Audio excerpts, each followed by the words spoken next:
Okay, 10 seconds. 497 TC, Volume 23, Kailash Chandra.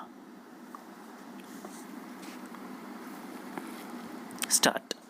The Planning Commission has repeatedly emphasized in its 6th Plan report the importance of ensuring that the backward classes get adequate benefit from the journal progress and that the special programs financed from plan provision should not be used as substitute for the measures necessary to enable these classes to get due advantage from the journal progress. But no attempt is, however, made in the mid-term appraisal to assess how far this recommendation of the Planning Commission was effectively implemented by the central and the state governments. There is reason to believe that, as before, adequate benefits did not accrue to the backward classes from the journal progress. No doubt, some significant progress has been made in the field of education. But here too, shortfalls are very glaring. Our speed in the direction of literacy has not kept pace with the increase of our population, and today there are more illiterates in India than there were in 1951. The midterm appraisal itself confesses that the standard of education, both at the primary and at the secondary stages, has gone down. There has been no improvement so far as discipline of students is concerned. No attempt whatever has so far been made to cultivate in the students the democratic spirit, to educate them in the art of democratic citizenship, to befit them for discharging their duties as democratic citizens.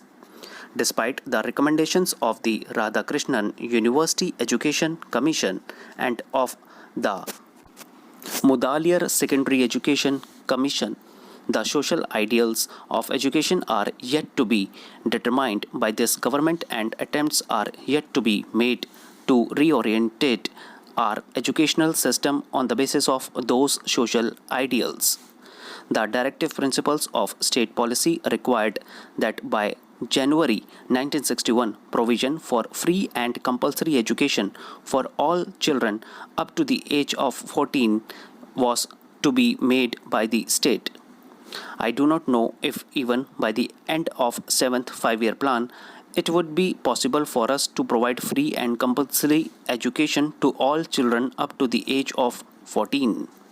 It is but obvious that in the last 2 years we have not made any significant progress in achieving the social objectives of the Constitution laid down in the directive principles. It might be maintained that I have enlarged the scope of the special objectives. The Planning Commission had no business to limit the scope of the social objectives of the Constitution. It has only to implement the directives for the state. Secondly, I wish to point out that in the 6th 5-year plan, special attention was invited to 3 objectives. First, as citizens, men and women equally have the right to adequate means of livelihood. Second, the ownership and control of the material resources of the community are so distributed as best to subserve the common good. And third, the operation of the economic system does not result in the concentration of wealth and means of production to the common detriment. I beg to submit, Madam, that no progress whatever has been made, even in regard to these 3 social objectives chosen by the Planning Commission for its special consideration in the 6th 5-year plan report. Madam, I may point out that the directive principles of state policy also require the state to pay special attention to the promotion of cottage and rural industries, and even in the 6th 5-year plan report, considerable stress was laid on this matter. But have we really made any significant achievement even in this matter?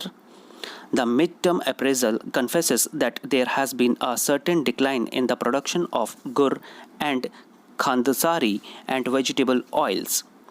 In great many other village industries, relatively a marginal increase is reported.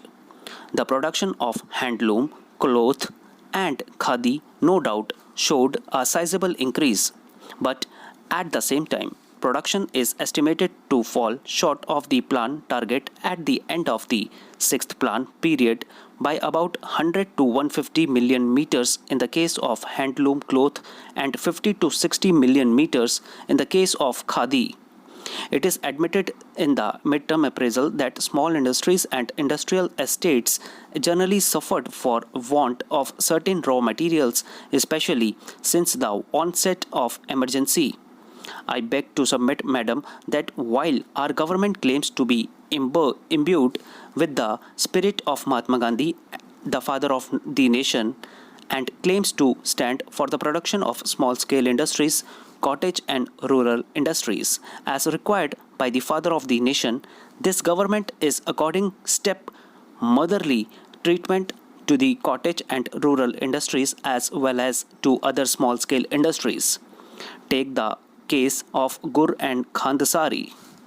Sometimes the government becomes very enthusiastic about promoting Khandasari.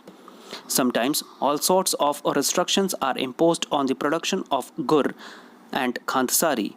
The Defence of India rules were used to regulate the supply of sugarcane for producing gur and khandasari.